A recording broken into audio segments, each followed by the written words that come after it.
जाबाई सासुरा सासुरा ओलांडून उंबराग जाबाई सासुरा सासुरा कुणी तुणी काढल कुणी तू हसत रहा तू वळू नको नको पर तू माहेरी कुसबुस होईल कधी ठेवू नको अडी उलट बोलू नको ग करू शिरजोरी सांगाया तर सोपे सांगाया तर सोपे पण कठीण सगळे रोज रोज कसरत तारेवरची होणार सून मी ह्या घरची रोज रोज कसरत तारेवरची होणार सून मी ह्या घरची राणी मी राजाची जमवून घेईन कशी बशी थोडी गोड थोडी मिरची थोडी थोडी गोड थोडी मिरची होणार सून मी ह्या घरची होणार सून मी ह्या घरची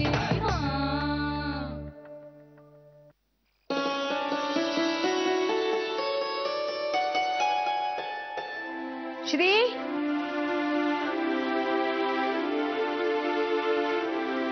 निघालाच बाळा? हो का ग मोठी आई?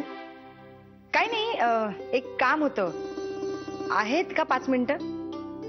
आहेत ना, बोल. हा.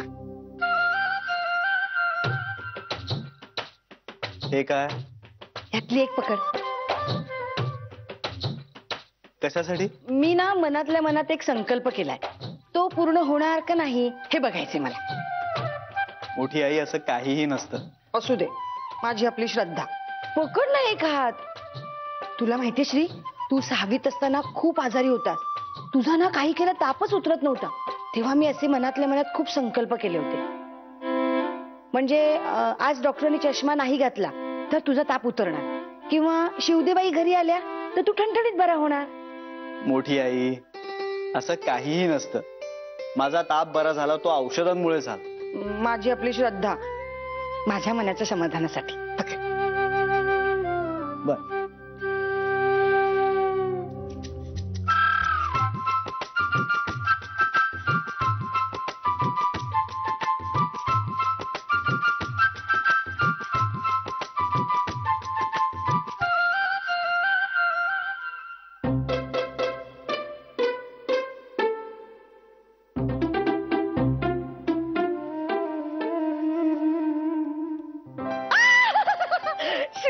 सगळं तुझ्या मनासारखं होईल.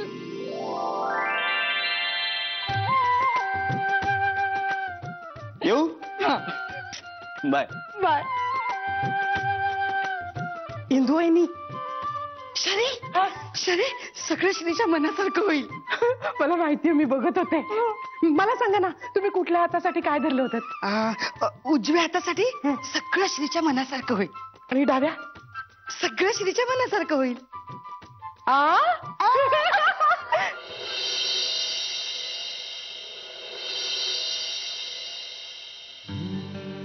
आज जर ती बस स्टॉपवर आली तर याचा अर्थ तिलाही माझ्याविषयी तेच वाटतंय जे मला तिच्याविषयी वाटतंय.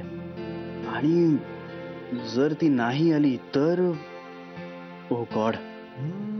नाही Janhavi, please don't do this to me. Please ये. तुला पाहिल्यापासून असं उगाचच वाटतंय की आपलं नातं जन्माजन्माचं आहे. तू अनोळखी होतीस ना, तेव्हाही मला खूप ओळखीचीच वाटत होतीस. मनानं सतत तुझ्याशी खूप जोडल्यासारखं वाटतंय मला.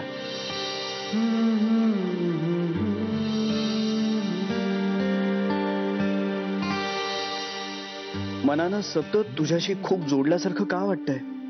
काहीच होप ठेवायला जागा नसतानाही तुझं माझं नातं आयुष्यभराचं आहे असं का वाटत राहतं? वेडी आशा आहे काही? तू माझ्याशिवाय कोणाचीच नाहीस असं वाटायला काहीही जागा नसताना असं का वाटत राहतं? मन मला सांगत राहतं आणि बुद्धी सावध करत राहते. हो नाही, काय आहे नक्की? मन आणि बुद्धी याच्यामध्ये मी भरडला जातोय का? पण मला एकच माहिती आहे, माझं तुझ्यावर खूप प्रेम आहे. खूप प्रेम आहे तुझ्यावर. आणि तुझ्याशिवाय मला माझ्या आयुष्याची कल्पनाही करवत नाही. जान्हवी, प्लीज माझ्यासाठी ये. प्लीज ये.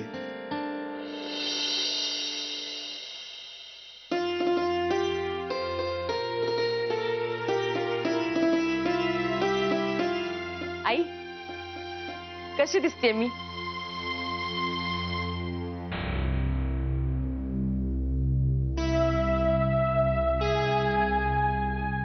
अगं सांग ना कशी दिसतेय? बेबी ए तू लेक्चर वगैरे देऊ नको मला आई. मी फक्त एवढंच विचारतेय की मी कशी दिसते. ते तेवढ्या पुरतच राहत नाही बेबी. तू दिवसभर त्याचा राग सगळ्यांवर काढत राहतेस. अगं मला काय वेळ लागलाय का आई? बघ झाली तुझी सुरुवात. तुझ्या प्रत्येक अॅनिव्हर्सरीला माझा जीव थाऱ्यावर नसतो. काहीतरी होणार असं सतत वाटत राहतं. अच्छा म्हणजे आज माझी अॅनिव्हर्सरी हे लक्षात आहे तुझ्या? तुझ्या प्रत्येक अॅनिव्हर्सरीला काही ना काहीतरी होतं. कशी विसरेन मी? अच्छा म्हणजे ते सगळं मी करते असं म्हणायचंय का तुला? बेबी तू करतेस असं नाही मला म्हणायचं. ते होतं. आई मला त्रास होतो. हा त्रास याचा मार्ग तूच निवडलायस ना. मी सगळं ऐकून घेते ना म्हणून तू मलाच दूषण देत असतेस. एक तर तू कुणाचं ऐकून घेत नाहीस. तो तुझा स्वभावच नाहीये बेबी. किती वेळा ऐकवणार आहेस मला हे? माझा स्वभाव फटकळ आहे. एक घाव दोन तुकडे करणार आहे. माझा संसार सुद्धा झालेला नाहीये. माझा नवरा असून सुद्धा मला माझ्या आईकडे खितपट पडावं लागतंय असंच म्हणायचंय ना तुला?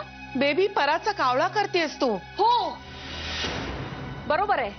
माझा स्वभावच आहे ना तो. मीच पराचा कावळा करते. माझ्या नवऱ्याने मोठी मोठी स्वप्न दाखवून मला गरिबीत ठेवलं. साधे 25,000 रुपये कमवायची ऐपत नव्हती त्याची. हे तुला माहित होतं ना बेबी. हो मग बदलावं ना माणसानी. बेबी आपण स्वतः बदलणं आपल्या हातात असतं. दुसरा बदलेल या आशेवर निर्णय घेणं ही आपलीच चूक असते ना ग. हो हो हो हो सगळी चूक माझीच आहे. मी प्रेमात पडले. मी लग्न केलं. मी माझ्या नवऱ्याचं घर सोडून आले. सगळं माझं चुकलंय. पण म्हणून तुम्ही मला आज विश पण करणार नाही आहात का? अगं सगळे घाबरतात या दिवशी तुझ्याशी बोलायला. तुझा मूड ठीक नसतो. चिडचिड करतेस. दिवसभरात कुणाला ना कुणाला तरी तू दुखावतेस. नंतर त्याबद्दल तुला वाईट वाटतं. पण दुखावला गेलेला दुखावलेलाच राहतो ना. आई हे तू बोलतेस? तू तुला माहितीये ना ग सगळं? हो ग पण तुला आता ऍक्सेप्ट करायला हवं. काय काय काय एक्सेप्ट करायचं मी? सगळं माझंच चुकलंय हे? का माझं आयुष्य वाया गेलंय हे? इतकी वर्ष झाली मला माझ्या नवऱ्याचं घर सोडून. पण एकदाही माझा नवरा इथे आला नाही ग आणि मला म्हणाला नाही की चल आपण आपल्या घरी जाऊ. काय काय एक्सेप्ट करायचं मी? अगं तुमच्यापेक्षा ना तो श्री बरा. तो अॅनिव्हर्सरीच्या रात्री माझ्याशी बोलतो. मला दोषी न ठरवता तो माझं म्हणणं शांतपणे ऐकून घेतो. तुमच्यापेक्षा लहान असून सुद्धा एक पुरुष असून सुद्धा जे त्याला कळतं आई ते तुम्हाला का कळत नाहीये? निदान आजच्या दिवशी तरी तुम्ही मला समजून नाही का ग घेऊ शकत? आम्ही समजून घेतोय ग पण तू चिडतेस. आणि का चिडू नको मी? सांग ना मी का नको चिडू? साधा प्रश्न विचारला होता मी तुला की आई मी कशी दिसते. त्यावर तू म्हणू शकली असतीस ना की बाबा छान बरी दिसतीये असं तरी म्हणू शकली असतीस ना गाई.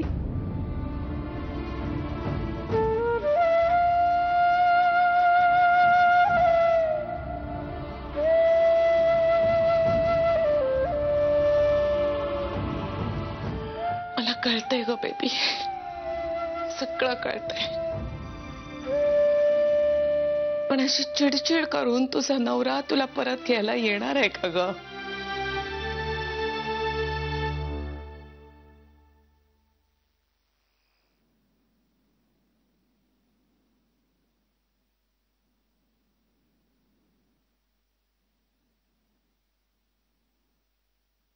श्री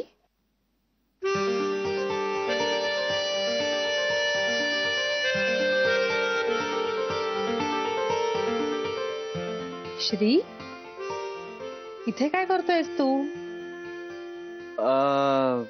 मी ते हे काय? जानवी मला काहीतरी सांगायचंय तुला. मला पण काहीतरी सांगायचंय तुला. अरे किती भिजलायस तू. छत्री कुठे आहे? विसरलास ना? पावसाचे दिवस आहे तरी छत्री ठेवत जा ना बरोबर. अगं तो मगाशी पाऊस पडला आणि ऍज युजल छत्री विसरलो. सॉरी. बरं इथे काय करतोय बस स्टॉप पुढे? मी वाट बघत होतो. बसेसचे ना बहुधा प्रॉब्लेम आहेत आज. माझा प्रॉब्लेम तर सॉल्व्ह झालाय. म्हणजे म्हणजे म्हणजे काही नाही. ए बाय द वे तुला एवढा उशीर का झाला आज? लॉंग स्टोरी आहे. ए बरं तू काहीतरी सांगणार होतीस मला, सांग ना. ए तू पण काहीतरी सांगणार होतास, सांग. नाही नाही, लेडीज फर्स्ट, तू सांग. नाही तू, प्लीज प्लीज तू. Okay okay. जान्हवी, माझं लग्न ठरलंय. मला माझी पार्टनर सापडली.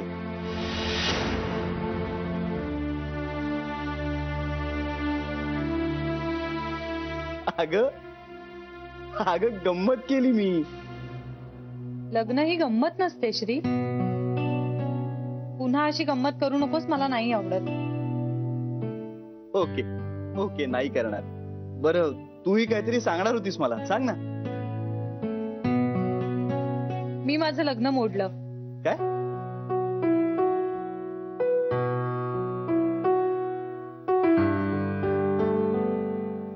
नाही म्हणजे ही तुझ्यासाठी खूप चांगली गोष्ट आहे.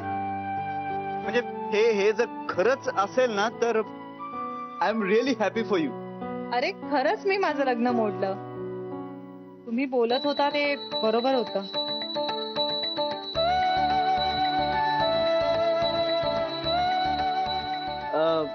इकडे एखादं आईस्क्रीम पार्लर आहे जवळ? आहे, इथे जवळच आहे. का रे? अगं इतकी छान बातमी दिलीस, तोंड गोड नको करायला. खूप उशीर झालाय रे, ऑफिसला पोचायचंय. जान्हवी प्लीज. अरे खरंच नको आज, कारण उशीर झालाय. प्लीज. ओके, फक्त 10 मिनिटं. 7 मिनिटं. बरं चल. चल.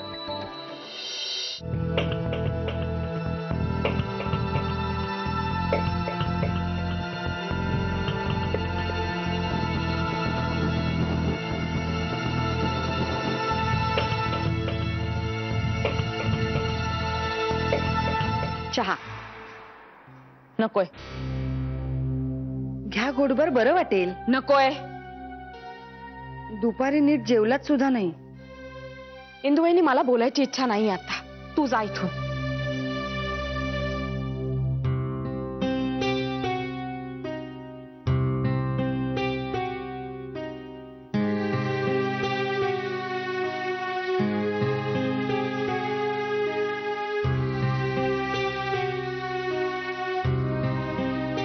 बरं राहिलं, तुमची इच्छा नाही का बोलायची?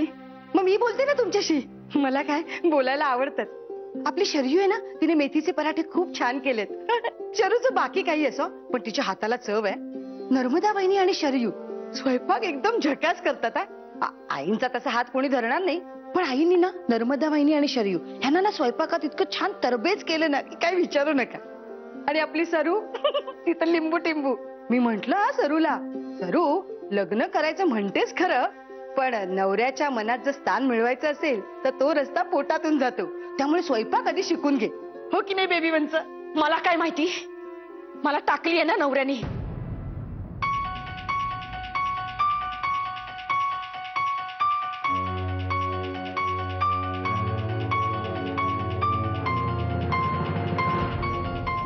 काय बोलताय हे बेबी वंस? काय चुकीचं बोलले मी? इतकी वर्ष लग्नाला झाली माझ्या, पण माझ्या नवऱ्याने एकदाही विचारपूस केली नाही माझी. प्रत्येक अॅनिव्हर्सरीला वाट बघते मी. कधीतरी भेटेल, कधीतरी मला फोन करेल. का हो एवढं मनाला लावून घेऊ? का मनाला लावून घेऊ नको?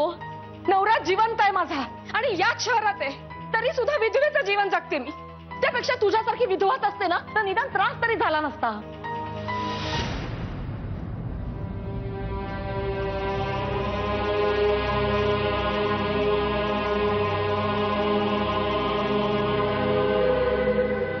बेबीवन साहेब, माझं दुःख माझ्यापाशी. तुम्ही नका ना असं अभद्र बोलू. अभद्र जगण्यापेक्षा अभद्र बोललेलं बरं. तुला काय कळणार ग, सत्व असून विधवेचं जगणं काय असतं.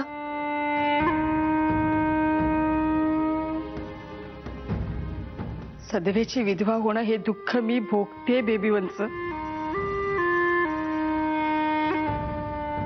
बरं नसतं ते. नका हो असं बोलू. देव करो आणि पहिल्यावर सुद्धा अशी वेळ येऊ नये. मी काय तुमच्यासारखी फार हुशार नाही. कुणाच्याही वाट्याला येऊ नये हे एवढं मला माझ्या अनुभवावरून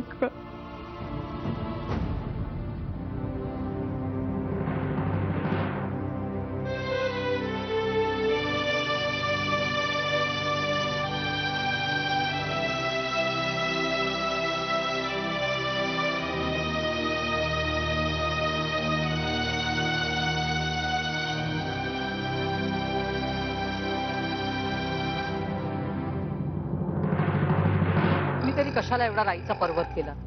ही काय वागायची बोलायची पद्धत आहे काही? हो असून अल्लड आहे जरा. बाप तर अल्लड नाही ना, जावायचा मान राखायला नको. अहो त्यांचं डोकं फिरलंय. तो अकाउंटंट भेटल्यापासून. अकाउंटंट? तो बस स्टॉपवरचा मवाली. तो त्याचं काय जावई करून घ्यायचं तर म्हणत नाही ना त्या थेरड्याच्या.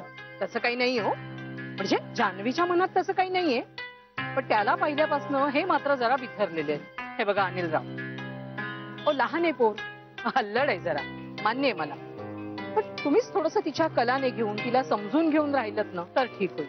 उगाच आता सगळं जमत आलेलं आहे तर विस्कूट कशाला करायचं. लग्न झाल्यानंतर तुम्हाला काय हवं ते करा तुम्ही.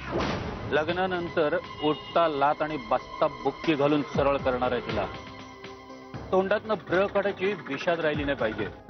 त्या बापाकडे तर बघणारच आहे मी. जे काही करायचंय ते लग्नानंतर कर. त्या अकाउंटंटचा पण बंदोबस्त केला पाहिजे. सासूबाई नका काळजी करू तुम्ही. या जगात पैसा फेकला तर वाटेल ते होतं. त्या अकाउंटंटला नाही पळता भोई थोडी केलं ना तर बापाचं नाव लावणार नाही. त्याची नोकरी आणि हातपाय कसे शाबूत राहतात ना तेच बघतो. जान्हवी बाबतीत जरा जपून आणि सबुरीने. बापावर जाम जीव आहे तिचा. बिथरली ना तर सगळंच हातचं जाईल. निघू मी? ते गोखले गृह उद्योगच नाव म्हणालात ना? हो हो, तिथेच अकाउंटंट आहे तो. बघतो. निघा.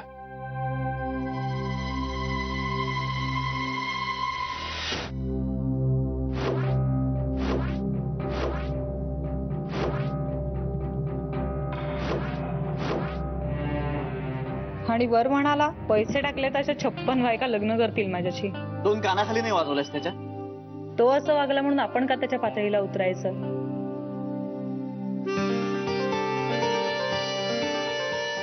काय रे, काय झालं? श्री, काय झालं? माझी आजी नेहमी हे वाक्य म्हणते. जान्हवी, कधी कधी ना मला तुझ्यात माझी आजी दिसते. थँक्यू.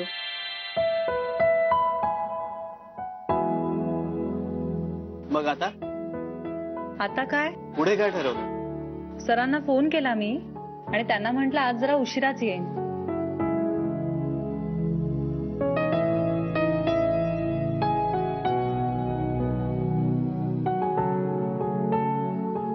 श्री, श्री, कसला विचार करतोयस? अनिलचा. त्यांचा का? नाही, माझा विश्वासच बसत नाहीये की एखादा पुरुष बाई बद्दल असं कसं काय बोलू शकतो.